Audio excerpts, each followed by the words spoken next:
Bismillahirrahmanirrahim. Assalamu alaikum. Welcome to Lodhi Audiobooks. In this video, we will continue Bahar-e-Shariat in Urdu, in English, Volume 1. Before start, please subscribe if you still not subscribe and press bell icon. So let's start now. Chapter 10 about faith and disbelief.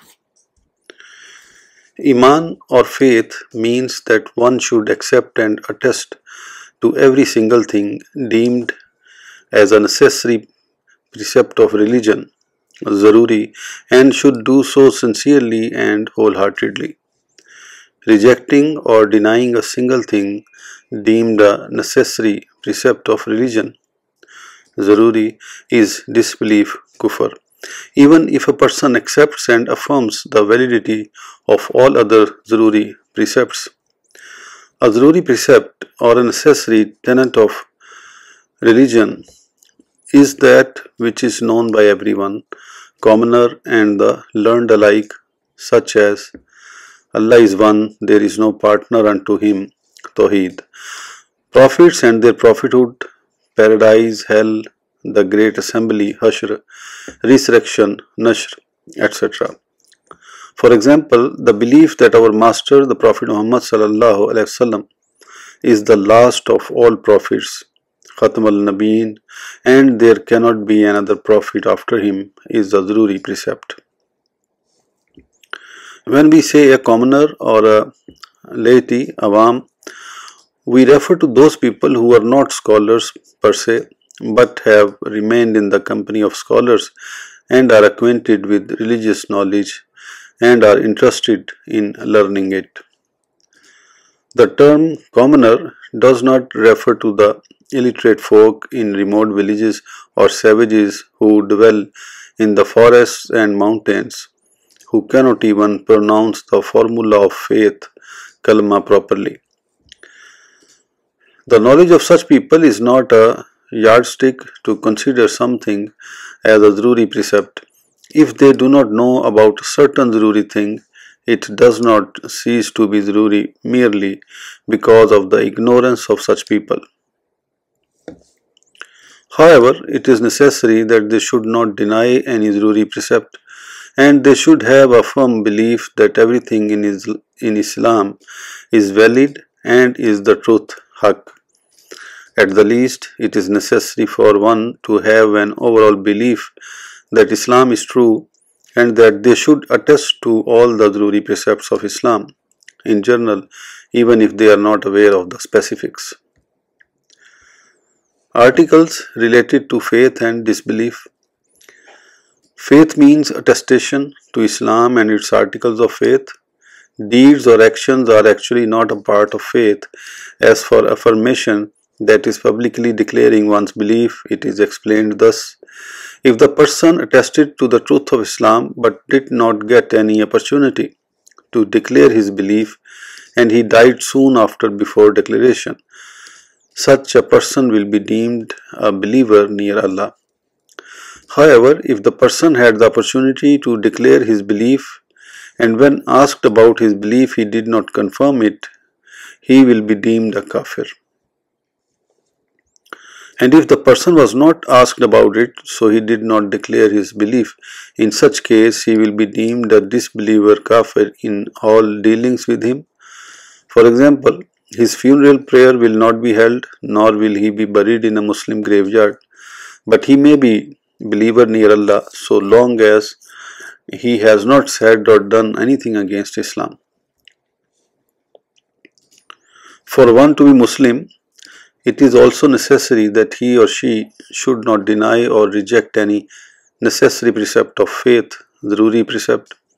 Even if he attests to anything else, even if he says that he had only denied outwardly by his tongue and he did not have this in his heart, in all such cases the person will be ruled as apostate. This is because no Muslim will utter a word deemed disbelief without any valid excuse, such as duress. Such an abominable thing will be said only by a person who does not value faith and deems it worthless, so he rejects it upon his whim. After all, faith means such an attestation in which there remains no scope for disagreement or opposition, that is, in matters classed necessary precepts. Legal rulings. If a Muslim is forced to utter words of disbelief, if he threatens that he will be killed or a limb of his severed, and if those who are threatening him are indeed in a position to carry out such a threat, then the person is permitted to comply with the demands of his assailants and save his limb or life, provided the person's faith in his heart is unwavering. This is a concessionary rukhsa ruling, and the superior choice would be to refuse uttering such words even if one gets killed. Actions by one's limbs are not included in faith. However, some actions which explicitly contradict faith will cause one to go beyond the pale of Islam. For example, prostrating to an idol or to the sun or to the moon, murdering a prophet of Allah, disrespecting or insulting a prophet of Allah, or disrespecting the copy of the Quran, or disrespecting the Kaaba, or denigrating an established Sunnah.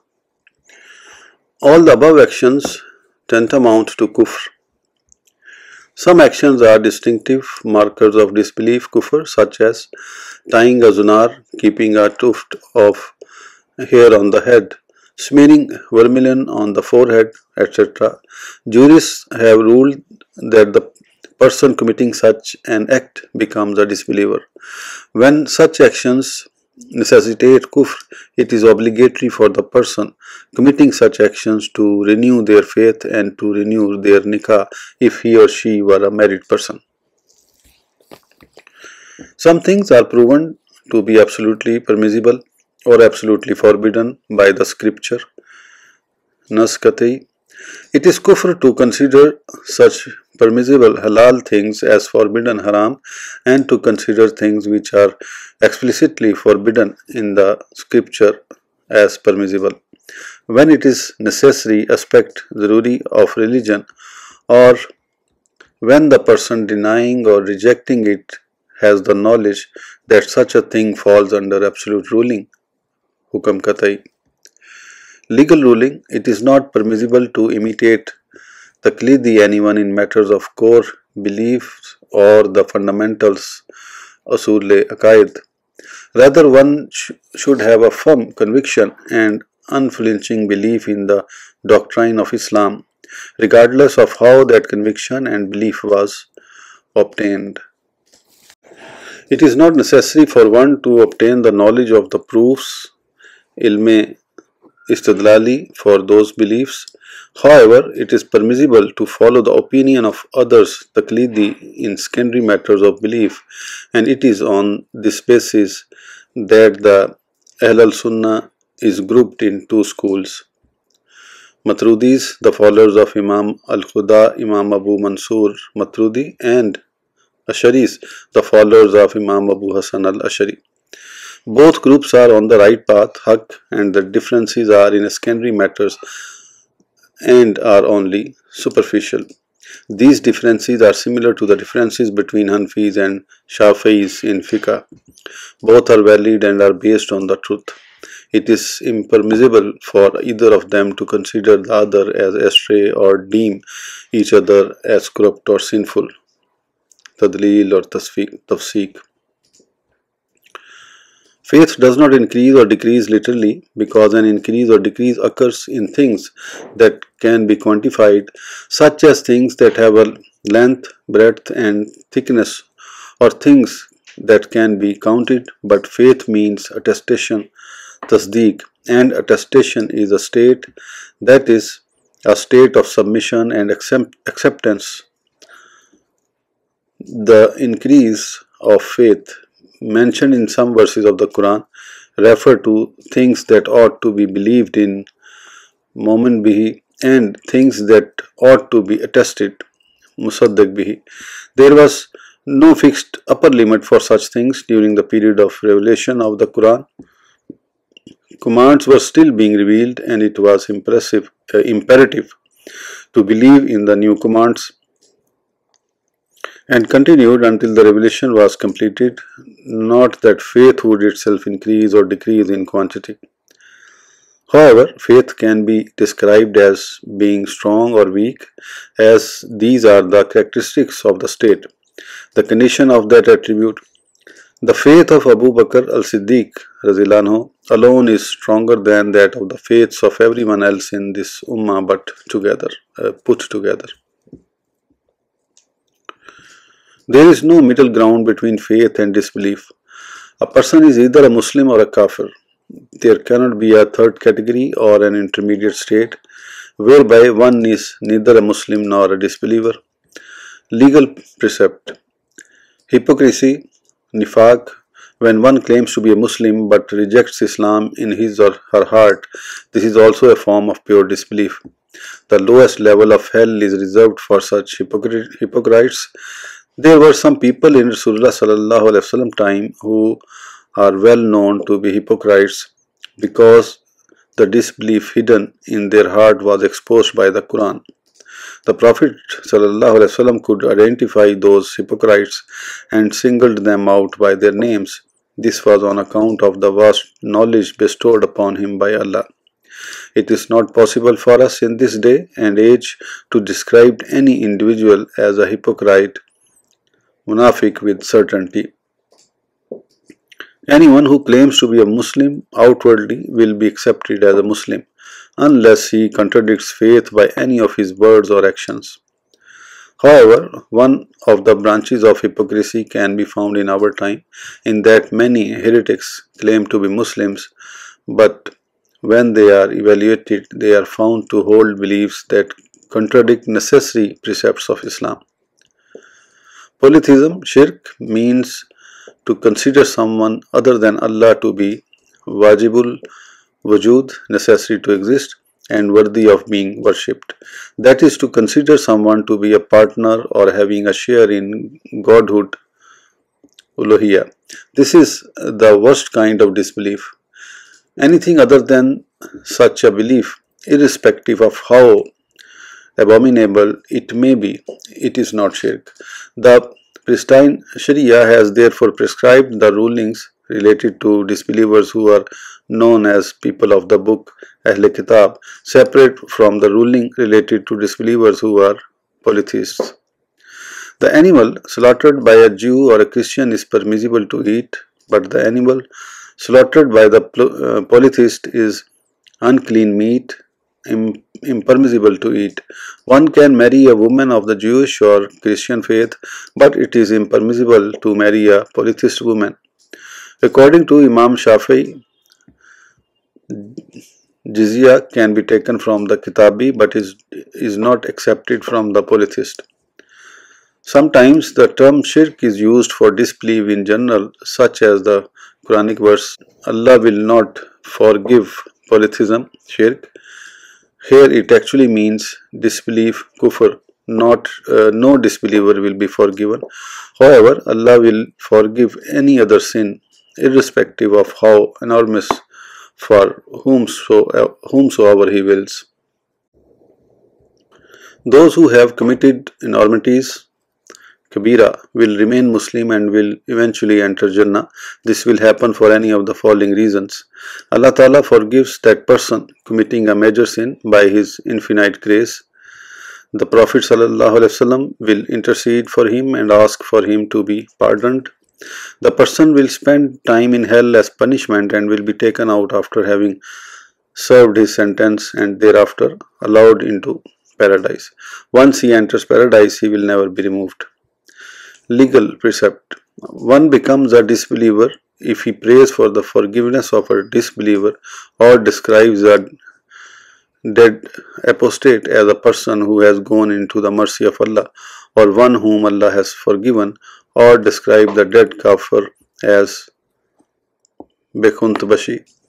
It is a necessary precept of religion, Zururiyat, that a Muslim should be deemed as a Muslim and a disbeliever should be deemed as a disbeliever.